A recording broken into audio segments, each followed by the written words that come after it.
Our coverage of CES 2026 from Las Vegas, Nevada is brought to you by Gigabyte, Asus, MSI, and Thermaltake.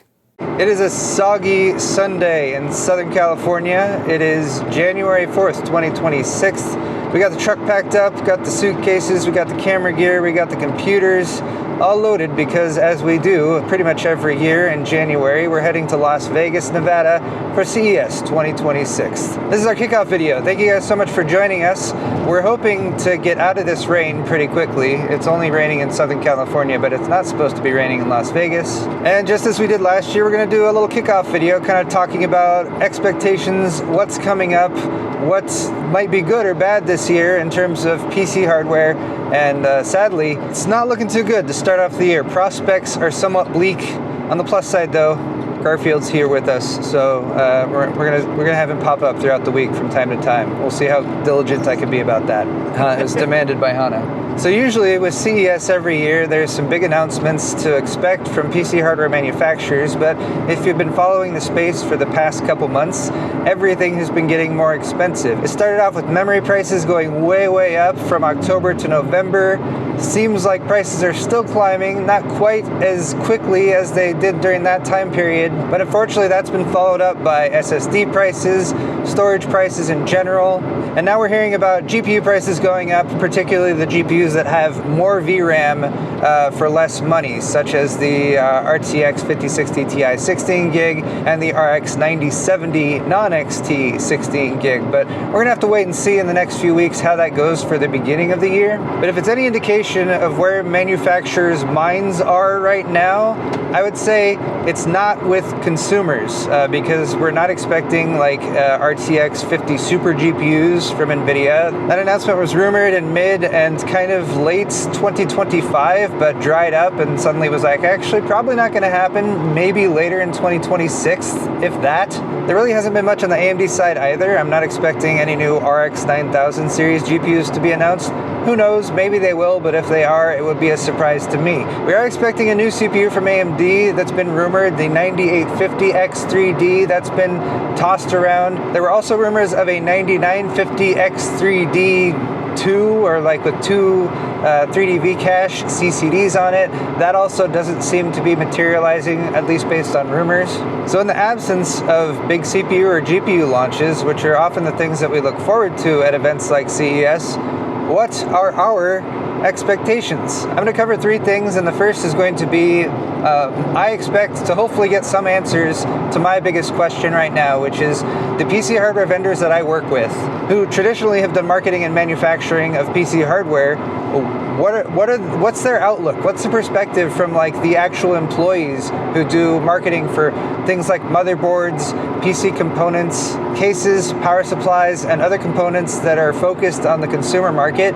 Are they expecting that market to shrink or contract because of the price increases for many components like memory and SSDs? I'm going to be asking quite a few of the reps who I work with, like, how are you feeling about job security right now? Are you going to be transitioning over to like the enterprise side of your work? Will I not be working with certain reps who I've worked with before because they're contracting the departments at these manufacturers who work directly with consumers? Because as we've already seen with companies like Micron, they're completely axing the consumer department of their business, and we have a great fear that we're hoping doesn't come to pass, that companies are moving towards like, well, you can have cloud-based computing now. You don't really need to have your own personal computer that you build yourself. You can just rent GPU power or CPU power from the cloud. And that's because actually buying a computer is going to become prohibitively expensive. Our PC is going to become luxury items with really high price tags and much smaller volume of sales because of this supposed transition that's happening on the market. I don't know. I hope that's not what happens. I could not say so for sure one way or the other right now. I have a lot of fears myself about what's going to happen. I've already stated that I'm going to be looking more at like used PC hardware, rehabilitating stuff that's, maybe uses DDR4 memory, or finding ways around the current pricing snafu that a lot of people have, just so you can still have your own personal computer and you don't have to be like, oh, well, I'll just sign up for GeForce Now or something like that. Because those paid services you don't own the hardware that you're renting, and they can get shittier. They can shitify themselves over time. We've just seen NVIDIA roll out something that they talked about last year, which is a 100-hour cap on using GeForce Now. If you go over that, you have to pay more money.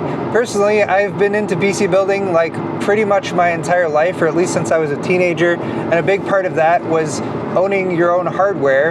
And it's kind of wild to me that at this point a lot of people are thinking like that just might not be a possibility in the future. My second expectation for CES 2026, which is closely related to the first one, is the continued dominance and impact of AI on the hardware market. I think we'll see more physical manifestations of that. I think we're going to see companies that in the past would have said like, hey, we're supporting AI and gaming, now just kind of leaving the gaming side of that out of it, or with much less emphasis. And then I also think we're going to see AI, data center, and enterprise-related parts of companies taking over even like the floor space that they have. The example that I think of for this is Gigabyte at Computex 2025. They invited me to look at their consumer hardware stuff, which was off-site. It was not at the main Nangang Convention Center where most of the Computex stuff happens. And my thought was, oh, Gigabyte's probably paying a little bit less money for floor space that's a little bit off-site, and I can understand that, saving a few dollars on expenses for a big show like Computex. However, I did find Gigabyte on the show floor at Computex in the Nangang Convention Center.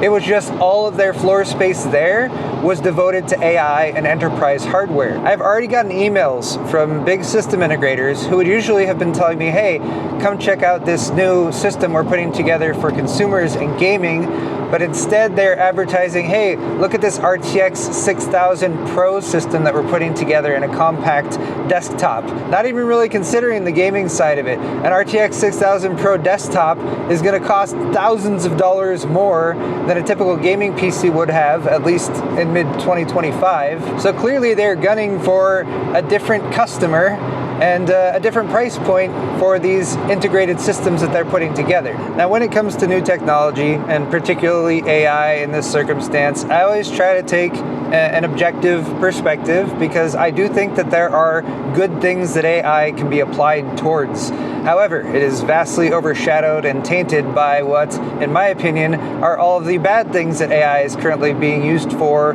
or plans to be being used for, whether you're talking about mass surveillance or these big companies like NVIDIA working with defense companies and developing, like weapons to kill people.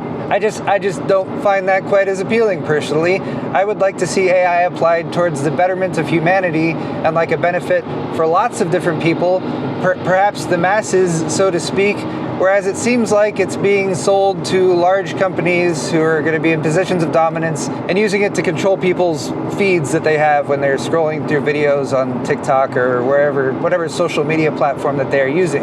I see lots of potential for continued use of AI in that way that's a bit more exploitative, and then of course you have the impact on PC hardware as well. Just lots of negatives that make you really want to hate AI in a lot of different ways and sort of take away from those use cases where you're like, oh, actually that is a good use of AI there. So again, I don't expect to see very much difference in terms of the course AI and the hardware market has been taking at CES 2026, but I'm going to be at least try to keep an eye out for anything that is more positive and veering towards that if I can, possibly. Because if we want to gain any enjoyment or positivity out of CES this year, and I do try to sprinkle in a little bit of that where possible, we need to try to sort of take all the AI stuff and take a step back from it so we can at least try to focus on the PC hardware side of things. And that is my third sort of hopeful expectation for CES 2026. What positive, enjoyable things can be derived from the show this year? If there is a bright spot in the PC hardware space right now, I would say it's probably display technology. Of course, you have to assume that you've already got a functional computer to connect to that display, but if that is the case, gaming monitors, they've come way down in price. The access to high refresh rate displays that are, say, 180 hertz, 240 hertz or better in terms of refresh rate, the broader compatibility between NVIDIA and AMD graphics cards if you want variable refresh rate technology, access to not just faster pixels, but better pixels, whether that means like IPS panels with better color depth that have come way down in price, or of course OLED displays. OLED panels, those were really expensive. They got better last year. We're expecting to see more of those on display with better technology. Displays that can switch between like 1080 high refresh rate going to 240 or 480, but that can also switch back to like a 4K mode for video editing or something like that. Those are all really cool, and I love to see the availability of displays in like the $200 to $400 price range, 2560 by 1440, 27-inch panels that are really cost effective. I expect all four of the sponsors this year, Gigabyte, Asus, MSI, and even Thermaltake has some displays there, so I'm definitely going to be checking those out to see what's new, new panel technology. Who knows, maybe MSI will have another way to cheat with their monitors like they have in years past, because that's always kind of interesting as well. Of course, it'll probably be advertised as AI powered, because we're not going to be able to escape that completely. But I'm really curious to hear what you guys might have in terms of expectations. Have you completely given up on PC hardware entirely and you're just moving on to other things and touching grass and stuff like that? Or if there's anything that you specifically have seen that you'd really like me to take a look at CES, leave that in the comment section down below. I wanted to ask Joe what he's looking towards as like maybe an optimistic, what do you think is going to be good at CES, Joe? What's the wave of the future? I like VR. Joe's been getting into VR lately, so we have seen some advances there. We might be seeing like the Steam machine. I'm really hoping that we might see some more information on like the Steam frame, which is going to be Valve's, I won't say entry because they've already done some VR headsets before, but Valve's potentially more consumer-friendly VR headset, the Steam frame and the Steam machine.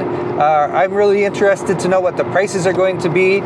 And perhaps that's another thing in terms of expectations, just little supplemental ones. Are we going to see some actual prices for some of the hardware that's been announced but hasn't been priced? And is that pricing going to be absurdly expensive for like the Steam machine? Are they going to price it really high? And then maybe if the AI bubble pops and like the PC hardware landscape memory prices start to adjust in 2026, which we're not expecting to happen, but maybe. But if the announced prices for things like the Steam machine are high, then maybe we'll see discounts if the AI bubble pops. But that's really, really speculative, to be perfectly honest. But that's a rundown of our expectations for CES 2026. We are now out of the rain, which is nice. We got a little bit more of a drive through the high desert until we get to our hotel.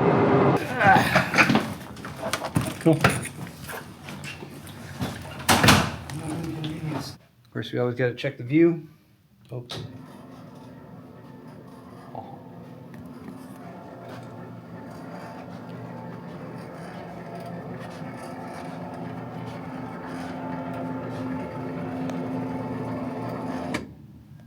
And so here we are. We have made it to the Palazzo. We're here all week. It's going to be lots of fun. I wanted to say a big thank you to you guys for watching this video, just getting a bit of a feel for how we are feeling about the feelings for this coming week of CES. Oh, actually, one last thing before we go.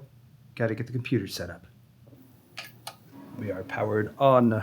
Just want to point out that we actually have a fair assortment of things that are actually made by our sponsors this year. Of course, we've got MSI, Asus, Gigabyte, and Thermaltake, which covers a pretty wide range of products. But look, we got like Asus monitors back here. We got a ProArt on the left. This is an ROG Swift OLED right here, whose model number I cannot rattle off the top of my head, as not with most monitors. I know this system, this is the handler, by the way, but we use an MSI Spatium. Anyway, got an MSI SSD in there. Thermaltake, we actually used a Thermaltake Mini ITX TR100 case last year for the build we brought to CES. This one does have Thermaltake fans in it, though, so you know that we're covered there. And Gigabyte is here too, of course. And it might be that I started off that little bit before I thought everything through, but that's okay. The point is, look, we're all set up.